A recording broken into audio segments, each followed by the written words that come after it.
Hi, നമ്മൾ ഇന്നൊരു Onam hamper കൊടുക്കാൻ പോവാണ് കേട്ടോ. ഒമാനിലെ കലാഞ്ജലി നൃത്തവിദ്യാലയം നടത്തുന്ന ഉണ്ണീഷൻ ചേട്ടന്റെ വീട്ടിലേക്കാണ്. ചേട്ടന്റെ അമ്മയ്ക്കും വൈഫിനും 4 മക്കൾക്കും കൂടിയുള്ളതാണ്. അപ്പൊ നമുക്ക് കൊടുത്തിട്ട് വന്നാലോ?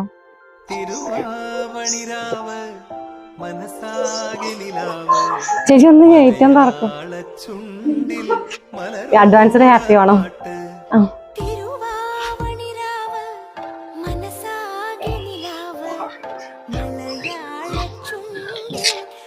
ഹാപ്പി ആണോ?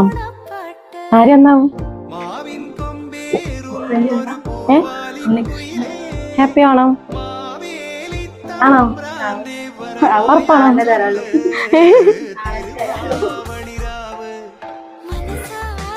അതെ, ചേട്ടാ തന്നെ. ഏയ് ഹാപ്പി ആണോ? ആള് തന്നെ തന്നെ. എന്താ പറയാനുള്ളത്? സർപ്രൈസ് ആയിപ്പോയി. പ്രതീക്ഷിച്ചിട്ടില്ല അല്ലേ? ഓണത്തിനുള്ള ഗിഫ്റ്റ് കേക്കുണ്ട്. അമ്മ എന്താ പറയാനുള്ളത്? മോനോട് എന്താ പറയാനുള്ളത്? പ്രതീക്ഷിച്ചിട്ടുണ്ടോ? ഗിഫ്റ്റ് കിട്ടുന്ന പ്രതീക്ഷയില്ല. ഇഷ്ടായോ? സന്തോഷായില്ലേ? അപ്പൊ ഹാപ്പി ഓണം എല്ലാവർക്കും. അഡ്വാൻസ്. ഇഷ്ടായോ? എന്താ പറയാനുള്ളത്? അച്ഛനോട് എന്താ പറയാനുള്ളത്? മക്കൾക്ക് എന്താ പറയാനുള്ളത്? ഇഷ്ടായോ? ഡ്രസ്സൊക്കെ ഇഷ്ടായോ? ചോക്ലേറ്റ്